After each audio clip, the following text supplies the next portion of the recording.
11 сентябр президенти ҷумҳурии Тоҷикистон пешвои миллат муҳтарам Эмомалӣ Раҳмон дар ноҳияи Нуробод бо роҳбарон ва фаъолони ноҳия мулоқоти самимию созанда баргузор намуданд. Сарвари давлат муҳтарам Эмомалӣ Раҳмон дар оғози вохӯрии ҳамаи сокинони заҳматқарини ноҳияи Нурободро ба ифтихори ҷашни муқаддасу бузурги миллӣ 33-солагии истиқлоли давлатии ҷумҳурии Тоҷикистон табрику таҳният гуфтанд. таъкид гардид ки мардуми водии Рашт аз ҷумла ноҳияи Нуробод бисёр заҳматдӯсту меҳмоннавоз мебошанд ва имрӯз натиҷаи азму иродаи қавӣ ва саъю талоши онҳо ба хотири ободии ноҳия ва рушди устувори кишвар бар аъло мушоҳида мегардад.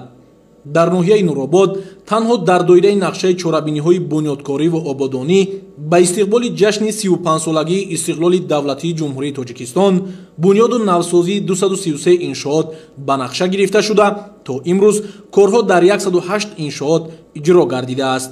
пешвои миллат муҳтарам Эмомалӣ Раҳмон таъкид карданд ки дар даврони соҳибистиқлолӣ аз ҳисоби ҳамаи сарчашмаҳои маблағгузорӣ барои рушди иҷтимоиву иқтисодии ноҳия беш аз 4 миллиард сомонӣ равона шудааст ки 1.5 миллиард сомонии он аз ҳисоби буҷети давлатӣ мебошад. то имрӯз дар ҳудуди ноҳия 14 лоиҳаи сармоягузории давлатӣ ба маблағи беш аз 400 миллион сомонӣ ба анҷом расида, татбиқи боз 8 лоиҳаи дигар идома дорад ки дар доираи онҳо қариб 1.4 миллиард сомонӣ аз худ карда шудааст. лоиҳаҳои сармоягузории давлатӣ дар самти баланд бардоштани сифати таълим ва омӯзиши касбӣ, беҳтарсозии вазъи инфрасохтори барқрасонӣ, бунёду навсозии роҳҳои мошингард, ҳифзи иҷтимоии аҳолӣ, рушди соҳаи кишоварзӣ ва дигар соҳаҳои афзалиятнок амалӣ гардида истодааст. сарвари давлат муҳтарам Эмомалӣ Раҳмон изҳор доштанд ки илова ба ҳамаи тадбирҳо барои ҳалли масъалаҳои иҷтимоиву иқтисодӣ, таъмин намудани рушди устувори ноҳия ва боз ҳам баланд бардоштани сатҳи некуаҳволии сокинон, барномаи рушди иҷтимоиву иқтисодии ноҳияи Нуробод барои солҳои 2021-2025 амалӣ шуда истодааст ки 265 лоиҳаро ба маблағи 2.4 миллиард сомонӣ дар бар мегирад. то имрӯз 87 лоиҳа ба маблағи 40 миллион сомонӣ татбиқ гардидааст ки ҳамагӣ 33% лоиҳаҳои умумии барномаро ташкил медиҳад. дар мулоқот бо роҳбарону фаъолони ноҳияи Нуробод пешвои миллат муҳтарам Эмомалӣ Раҳмон ҳамчунин оид ба иқдомҳои созандаи ҳукумати кишвар аз ҷумла татбиқи лоиҳаҳои калони бунёди роҳу пулҳо ки баъди бунёди онҳо рафту омади мусофирон ва ҳамлу нақли мол барои ҳамаи ноҳияҳои водии Рашт хеле осону мусоид мешавад ва барои робита бо кишварҳои хориҷӣ имконияту шароити муосир муҳайё мегардад андешаронӣ намуданд. сарвари давлат ҳамчунин оид ба пешниҳоди қарзҳо аз ҷониби ташкилотҳои қарзии молиявӣ ба соҳибкорон, рушди соҳаҳои саноат, кишоварзӣ, маориф, тандурустӣ ва бо кор фаро гирифтани сокинони ноҳия суханронӣ намуда ба масъулин барои дастрасии аҳолӣ ба хизматрасониҳои бонкӣ, беҳдошти сифати таълим ва хизматрасонии сазовори тиббӣ дастуру супоришҳо доданд. дар робита ба вазъи ҷаҳони муосир ва мушкилоти вобаста ба тағйирёбии иқлим, болоравии нархи маҳсулоти хӯрокворӣ ва низоъҳои тиҷоративу сиёсӣ, пешвои миллат муҳтарам Эмомалӣ Раҳмон ҳозиринро барои таъмин намудани бозори истеъмолии кишвар бо маҳсулоти худӣ ва дучанд заҳмат кашидан даъват намуданд. мо 3 сол пеш дар маросими оғози татбиқи лоиҳаи сохтмони роҳи мошингарди Роғун, Обигард, Нуробод иштирок карда будем. лоиҳаи мазкур ҷиҳати ба кишвари транзитӣ табдил додани Тоҷикистон аҳамияти бисёр муҳим дорад. барои амалӣ намудани қитъаи якуми ин лоиҳа қариб 2 миллиард сомонӣ сармояи давлатӣ ҷалб гардидааст. қитъаи якум бунёди зиёда аз 30 километр роҳ, 5 пули нав ва таҷдиди 1 пули мавҷуда, сохтмони 2 нақб бо дарозии беш аз 3 километр роҳ дар бар мегирад ва то охири ҳамин сол ба истифода дода мешавад. маблағи умумии қитъаи дуюмиро 1 миллиарду 600 миллион сомониро ташкил карда, дар доираи он бунёди 47 километр роҳ, 6 пули нав, таҷдиди 1 пули мавҷуда, 1 пули муваққатӣ, нақби таги камар ба дарозии 2.6 километр анҷом дода, ин қитъа низ اولی ماه نوامبر سال جاری افتتاح می‌گردد.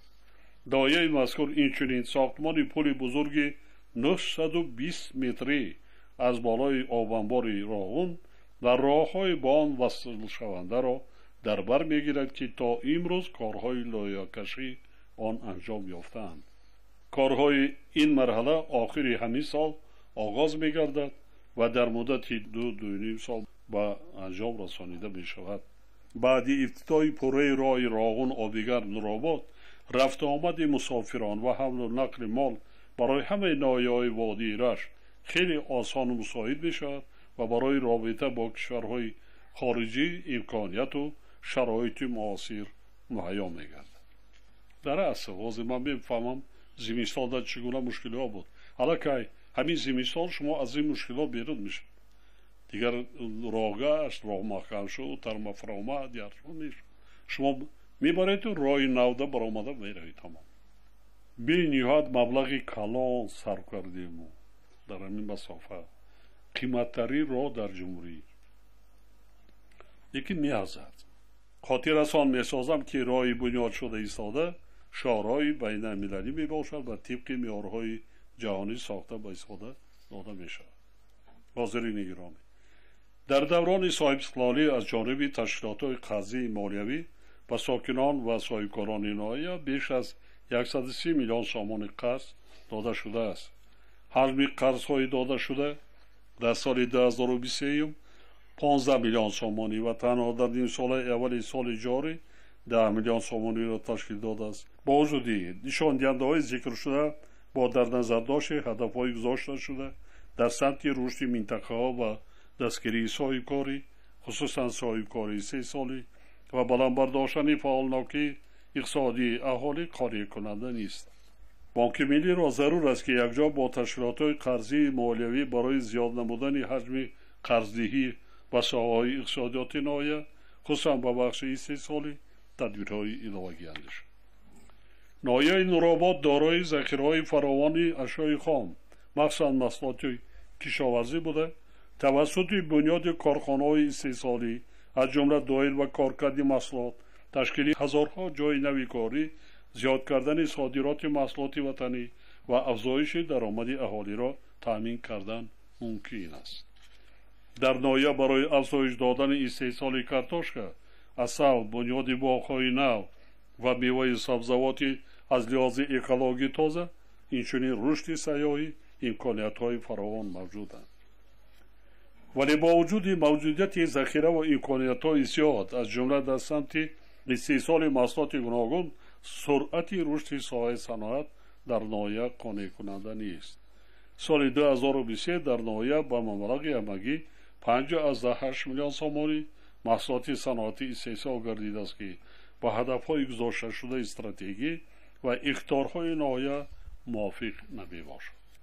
اینچنین در 6 ماه سال 2024 حجم استحصال محصولات صنعتی نسبت به همین دوره سال گذشته همگی 1.1% افزایش یافته است که اندیشیدن چاره‌های علاوه‌ای را تقاضا می‌نماید.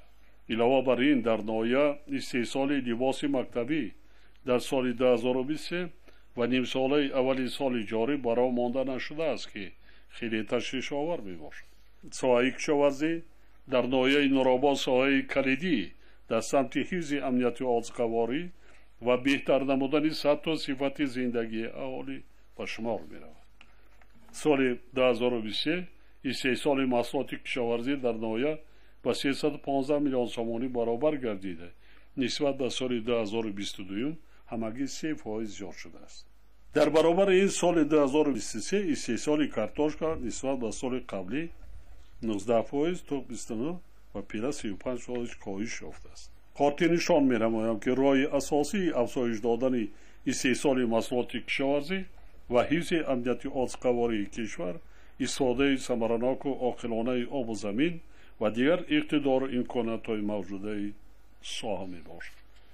همه شما خوب می‌دانید که در شرایط بسیار مرکب و جهان امروزه مسئله با محصولات غذایی تامین کردن اهالی اهمیت اولین درجه و حیاتی پیدا کرده است. 10 سال تاکید میکنم مردم در هر یک برآمد که حتما هر یک عائله مواد غذایی 2 ساله داشته باشیم. اساساً اون مواد غذایی که در 2 سال میستد. سالهای جنگ شهروندی مردم ما چی در ناحیه همدانی، ناحیه فرخار، مردم پوستی درخت چیزی که یافتن خوردن، دیگر مواد غذایی که نبود، با کسری گیلاتر هزارها مردم تلف شد. مکتبا نمی بودن، یگان جای وای نمانده، نه دکتر نه دیگر. ببینید کسری خطرناک ایسایی انمون چیزای زهرناکه که مردم مجبور بودن استعمال کنند، دیگر راه دیگر نبود برای سیستم. ما کجا نرفتیم برای تلبینه، برای مواد غذایی آوردن که مردممون گرسنگی را نبینند. شهر دوشنبه نان در یک شبانه روز تا 280 تن میپختن، نمیرسید. تشکیلات به تشکیلات طلان قطعی میدادیم، تقسیم میکردیم، اما هم نمیرسید. پدر بابامون میکردن، خون داشتند، آدمای کلانسال میدانند، ولی وز در این سمت با در نظر داشت امکانیت های استفاده نشده این ناحیه حالا هم قانع کننده نیست. زیرا طبق معلومات آماری به حالت 1 ایولی سال جاری میدان کشت غله‌دانه و لوبیاگی ها نسبت به همین دوره سال گذشته 190 هکتار از جمله میدان کشت گندم 150 هکتار کم گردیده است. علاوه بر این سال جاری در ناحیه با سبب از کار برآمدن شبکه‌های آبیاری 348 هکتار زمین‌های کارم آبی از گردش کشاورزی بیرون ماندند. از این لحاظ ضرور است که راهبران و مسئولین با مسئله استفاده ثمرناک امکانیت و ذخیره پیش از همه در سمت بلند برداشتن حاصلناکی زراعت‌های کشاورزی، استفاده تخمی‌های خوش‌صفت، بهسازی حالت ملارتوی زمین‌ها و افزایش دادن استحصال کارتوشک اعتباری اولین درجه است. همچنین ضرور است که دایر به زیاد نمودن میدان باغ‌ها، علالخصوص باغ‌های اینتنسیوی، صادرات میوه سبزیجات و به این وسیله مهیا کردن جای‌های نوی کاری، تدبیرهای علاوه‌ای اندیشه. حاضرین گرامی، در زمان صاحب استقلالی از جانب حکومت مملکت در ناحیه نورآباد 55 بینای مؤسسه تعلیمی برای بیش از 11,000 خواننده بنیاد از نوسازی کرده شده است. چقدر مؤسسه‌های تعلیمی در واگن‌ها قرار داشتند، در خانه‌های شخصی. جهت آماده نمودن متخصصان برای ساحه‌های اجتماعی اقتصادی در زمان صاحب استقلالی طبق کاته پرزیدنتی 653 نفر ختم کردگان مؤسسه‌های تعلیمی ناحیه با مکتب‌های عالی داخل شده تا امروز 372 نفر از جمله 249 نفر دختران بعدی خط در ساحه‌های گوناگون ناحیه فعالیت کرده ایستاده‌اند. در برابر این تاکید می‌سازم که فراگیری کودکان همگی 4.6% را تشکیل می‌دهد که عموماً قانع کننده نیست.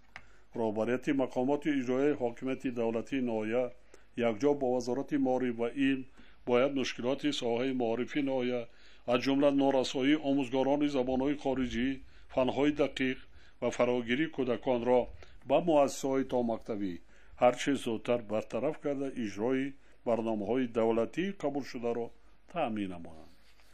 همچنین در ناحیه نارسایی متخصصان بلنداختصاص طبی مشاهده می‌گردد که حل هر چه زودتر این مسئله وظیفه مقامات اجرایی حاکمیت دولتی ناحیه و وزارت تندرستی و حفظ اجتماعی اهالی میباشد. همدیاران عزیز، وضع جهان معاصر و مشکلات وابسته به تغییریابی اقلیم، بالاروی نرخ محصولات خوراکواری، نزاع‌های تجارتی و سیاسی ما را وادار می‌سازد که به خاطر تأمین نمودن بازار استعماری کشورمان با محصولات خودی باز هم بیشتر زحمت کشیم. بنابراین ما باید از تمام ذخیره و امکانیت‌هایی که داریم پیش از همه آب و زمین، خصوصا زمین‌های نزد حولگی و پرزیدنتی عاقلانه و ثمرناک استفاده برده هرچی بیشتر محصولات استحصال کنیم تا که مردممان در فصل تیرما و زمستان در پیش ایستاده با مواد غذایی تامین باشند. یعنی کشاورزان و عموما همه آنهایی که با زمین سر و کار دارند باید به خاطر هرچی بهتر تامین کردن بازار استعمالی با محصولات استحصال وطنی سعی و تلاش نماید. در این روند هر یک عائله باید در فکر استحصال محصولات و ذخیره مواد غذایی برای نکم از 2 سال آینده باشد. فراموش نباید کرد که وضع جهانی معاصر از ما و شما رعایت حتمی طلبات قانون تنظیم و صرفه سرشته‌کاری را در همه مسائل زندگی و روزگار طلب می‌نماید. نیچونین آمادگی همه جانبه برای تأمین نمودن فعالیت منتظم و ثمره بخش همه ساحات در دوره تیرماه زمستان در پیش ایستاده یکی از وظیفه‌های مهمترین راهبران و متخصصان و فعالان ناحیه میباشد. از حال ما برای زمستان تیاری همه طرفه دیدمان وکن. خانه و کاشانه خود را آماده کنیم، تیار کنیم. سوزشواری و دیگر ذخیره‌های برای روزگار زندگی را آماده نماییم. این وظیفه جانی هر یک فرد، هر یک عائله است. در این سهم کارها طوری باید تشکیل کرد که در زمینه استفاده عاقلانه هر یک وجه زمین ذخیره مواد غذایی در هر یک عائله تامین کرده شود. اینچنین انشاءات اجتماعی پیش از همه مؤسسه‌های تعلیمی و تندرستی، شبکه‌های نقلیاتی و کمیونیکاسیونی، انشاءات انرژتیکی و خطهای انتقال نیروی برق باید به زمستان پورا آماده باشند. شما هر کدامتان عائله های خودتان خانه و در خودتان اساس کنید. در 1 سال نمیتوانید. نقشه کنید 3-4 سال. آیسته آیسته برای فرزندان، برای خودتان خانه و در کاشانه خوب سازید. شرایط خوب زندگی مهیا کنید. جانتان کمترک بهره برد از شما که صاحب داشتن. زمان گذشته در یک عائله 5-6 کودک باشد، کلان لباس میده شد، خوردیده میپوشاندند. حالا نمیپوشد. تربیت کردن وزبین. زمان گذشته نیست. زمان گذشته نه تلویزیون بود، نه اینترنت بود، نه تلفن موبیلی بود. مشکلی اساسی این نرسیدن آب بود، آبی آشامیدنی. مبلغ‌های خیلی زیاد چند سال من از حساب فاند پرزیدنت مخصوص مشکلی شما را به این آباد گرفته جدا کردم. از مسافه 14 کیلومتر آب بهترین مصفا، آب یخ به شما آوردیم برای 60,000 اهالی.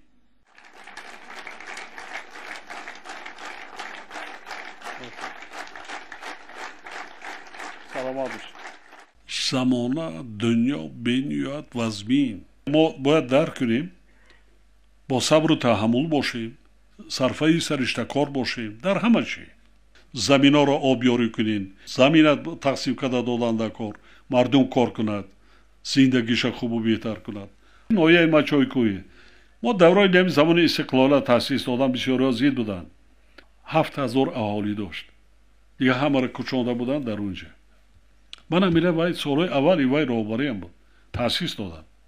اونا وای کردن که مردم از نویه میکشند میره، ما هیچ جا نمیرند. نمی زمینش همی زمینه که برون اونجا را آباد کنند. حاضر 100,000 تن زیاد کارتوشکا استحصال میکنه.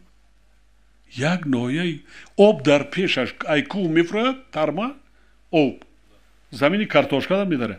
بایترین مردم هم هر یک حولی ویتریات قطعی میره پاگوتا رای در حولی دا موندگی یک تا تراکتر، یک تا تیلیشکا، 2-3 تا ماشینای جیپی سبو راو، یک تا 2 تا کماس. یگو چی نمیکورد. حتی نزدی حولیگیش تا کارتوشکا میکورد. من رفتم خانه گیر گشتم قشلاقای اصلا آخران جا شد. بهترین کارتوشکا را خانه نمیارن. در سر عدید چاه میکنن. در همونجا خوابش میکند. تخمیش هم میگیرد از همونجا میماند. میستد وقتی نرخی کارتوشکا که باید شدن گیریم خریدار رو میروند. پیش پرداخت هم میکنن. این خیش هم هست. لیکن از 1 هکتار زیاده از 40 تن میگیرن. زیادتر هم میگیرن. سال گذشته دوسیه خواجگی دیقانی 100 تنی گرفتن. 1 هکتار 100 تن. آیسته آیسته از لایه صاحبکارو خطی وکنین از رشت همین خیلی همونجا حد کانالیات تروبه قطعی همین آب دریا را یک تا یک آیسته آیسته آوردن ممکن. бадахшон рав мебинӣ чиқел ирригатсия кардагиян аз дароҳои дур шланқати танаи кӯҳ қатӣ овардагӣ ҳастанд 10 километр 8 километр як порча замин танаи як кӯҳдаи ҳамунҷода зироат мекунанд мегиранд ё боқла мекунанд ё картошка мекунанд ё ғала мекунанд. баъди суханронӣ як гурӯҳ намояндагони касбу кори гуногун суханронӣ карда суолу дархост ва пешниҳодҳои судбахш ба миён гузоштанд ки мавриди таваҷҷӯҳ ва баррасии сарвари давлат муҳтарам Эмомалӣ-Раҳмон қарор гирифт. муҳтарам пешвои миллат президенти ҷумҳурии Тоҷикистон Эмомалӣ-Раҳмон, қадами мубораки шуморо ба диёри зебоманзари Нуробод аз сидқи дил самимона хайрамақдам мегӯям. ман Собирҷон Қодиров, омӯзгори муассисаи таҳсилоти миёнаи умумии рақами 3 ноҳияи Нуробод ҳастам. илҳом аз ташрифи шумо ҷаноби олӣ мехоҳам шеъреро аз эҷодиёти худам бо номи равшангари дилҳо биё қироат намоям ки ҳарфҳои аввалии мисраҳои он ному насаби шарифи шуморо ифода мекунанд. ای مرد پرسخا بیا، ای سایه خدا بیا، مهرت به دل می پروریم اکنون به چشم ما بیا. آسمان نورآباد ما پر اختر است و پر جلا، ماهی پر از فیض و سخا بر آسمان ما بیا. از فیض دستت این وطن شد باغ و بوستان و چمن، لله کدومت گلفشان بر بوستان ما بیا. رشت است ملکی با صفا پر نور و پر فیض و سخا، از توست همان نور و ضیا بر چشمه نورها بیا. هر نکته در هر سفر برده دل اهل بشر، مهرت به عالم شعله‌ور بر اهل این دنیا بیا. آب را چه گنجی لامکان کردی نشان از بی نشان، نورش گرفتی از میان روشنگری دلها بیا. در فلسفه دولتداری شما جناب عالی هنوز از سالهای اول صاحب استقلالی در برابر تأسیس دولت دموکراتی حقوق بنیاد دنیوی و یگانه مرحله های اول اصلاحات ساحه علم و معارف آغاز گردید که جوهر سیاست دولتی در آن و بهتر نمودن شرایط زیست و فعالیت آموزگاران نگرانده شده است. جوهر سیاست دولتی در آن و بهتر نمودن شرایط زیست و فعالیت آموزگاران تأمین مؤسسه‌های تعلیمی، تهیه کتاب‌های درسی و شرایط ملت جوابگو نگرانده شده بود، زیرا رشد هر جامعه به نظام علم و معارف آن رابطه ناگسستنی دارد. سطح دانش و سوادناکی جامعه ماندگاری هر یک دولت ملت را در صحیفه های تاریخ انسانیت تأمین می نمایند. نتیجه دوراندیشی شما جناب عالی بود که در دوران صاحب استقلالی کشور ساحه معارف به بنیاد مؤسسه های تا مکتبی، تعلیمگاه های زمانوی مجهز با اسباب های موسیقی عیانی، صنفخانه های علاوگی خیلی پیشرفته شد. امروز مورد استفاده قرار دادن مؤسسه تحصیلات میانه عمومی رقم 28 ناحیه نورآباد که دارای بهترین شرایط است، بار دیگر گواه دقت اساسی دادنتان و این ساحه کلیدی می باشد. نتیجه توجه دائمی شما جناب عالی است که امروز در دوردستترین دهه های کوهستان مملکت مؤسسه های تعلیمی 2 و 3 آشیانه زمانوی در خود را بروی خوانندگان باز نمودند. دوره به دوره بالا برداشتن معاش، استفاده از امتیازها، مناسبت آموزگاران را به پیشه انتخاب نمودهشان خیلی گرم کرده است. آزمون‌های جمهوری که همه ساله زیر سرپرستی شما پیشوای معظم ملت می‌گذرند، مسئولیت ما آموزگاران را بیشتر نموده صف چهره‌های نو سخنور و سخندان و عالمان و اختراعکاران جوان را زیاد نموده ایستاده است که این برشت ساحه زمینه خوب مهیا می سازد. خود من در نومیناسیون خواندن و از خود نمودن اثرهای ادبیات کلاسیکی فارس و تاجیک که آزمون جمهوری فروغ صبح دانایی کتاب است، غالب دور منطقوی گردیده و دور جمهوری را خط گرفتم. احسن.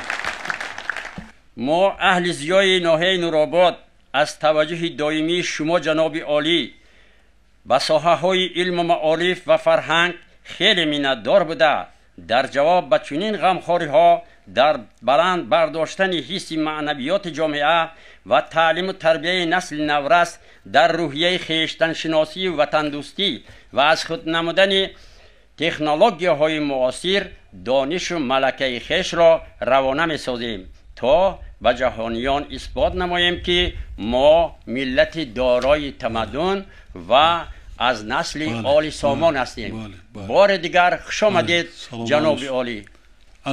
انا آخران همین جمله بینید مهم است. ما با جهانیان باید نشان دادن ما در کار که کی هستیم. وقتش در نمیدونستند تاجیکستان در کجا است قرار دارد، تاجیکش کی است. شکرانه است حالی تاجیکستان نه که میشناسند، پیشنهادهای تاجیکستان تکلیفهای تاجیکستان اعتراف کرده. ششم پیشنهاد ما از جانب جامعه جهانی قبول گردیده عملی شده ایستاده است در تمام جهان.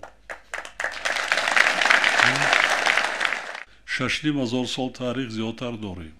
سر از ما علمای بین المللی امریکا، اروپا، ژاپن، چین، دیگر دولت‌ها، روسیه و یک جای آموختن زیاده از 6-7 سال. بعداً یونسکو در پیشنهاد خودشان در اونجا وای کردن بحث و مناظره چندین سال دوام کرده، خودشان قرار قبول کردن. یک شهر بسیار قدیمه، شهری که در اونجا طلا کار کرده شده است، میز، طلا، سرگری یا چیزی که دریافت شد و امروز در موزه بین المللی قرار دارد. ما افسوس که تاجیک‌ها انا همین چیز میگوییم بیشتر ما در عمل اجرا نمیکنیم. همون تاجیک بودن خود ما رو اثبات نمیکنیم. چند سال شده آموزگار هستی؟ از سال 71 آموزگارم. احسن. سلامت باشه. خدمتی که آموزگار میکند به فرزند به انسان یگان پدر و مادر نمیکند. هم پر افتخار است، هم بسیار مشقت زیاد، زحمت زیاد رو طلب میکنه. ما آموزگارا را میدیدیم، مکتب در میخواندیم، حواس میکردیم که ختم کنیم آموزگار میشیم. احسن. سمای پاک این صلح و صفا را شکر میگوییم، همین آب و زمین پرسخا را شکر میگوییم. خدا داده به ما شاهی بننگ و آر در عالم، خدا را شکر میگوییم، خدا را شکر میگوییم. السلام علیکم. اساسگزار صلح و وحدت ملی، پیشوای ملت، پرزیدنت جمهوری تاجیکستان محترم امام علی رحمان. و علیکم السلام. تشریف شما را جناب عالی به ناحیه نورآباد، گوشه از دیار تاجیکستانی عزیز صمیمانه خیر و مقدم میگویم. نیلوفر حکیمووا هستم. سلامت باشید. کارمند فیلیال رقم 12 کارخانه واحد دولتی بانک امانتگذاری جمهوری تاجیکستان امانت بانک در ناحیه نورآباد شهرک دربند.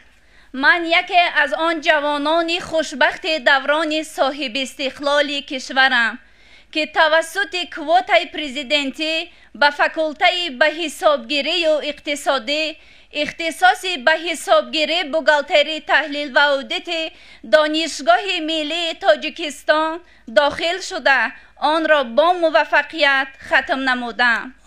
از این لحاظ سپاس به پایان همه دختران ناحیه نورآباد را که طبق کوتای پرزیدنتی تحصیل نمودند امروز در ساحه‌های گوناگون خواجگی خلق فعالیت می نمایند به شما جنابی عالی میرسانم. سلامت باش. با شکرگزاری از استقلال دولتی که برای ما متخصصان جوان در ناحیه شرایط‌های کاری مهیا بوده در فضای امن و آسایش فعالیت میکنیم. محترم جنابی عالی، ما جوانان از آن میبولیم که تاجیکستان صاحب استقلال با سروری شما چون دولت جوان در حال رشد بوده تشبسکار حل مسائل گلوبالی می باشد.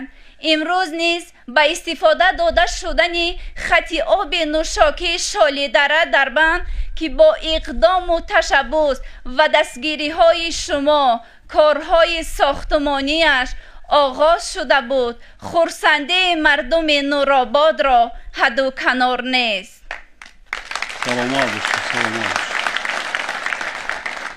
ما از آن افتخار داریم که شما سروری دولت، سروری خیرتمند و عدالت پیشه ما، نه اینکه غم مردم کشور خودمان را میخورید بلکه بهر دسترسی کل مردم سیاره به عنصر مهم حیات یعنی آب تشبس‌های ارزنده نموده. امروز مردم عالم دعاگوی شما می باشند.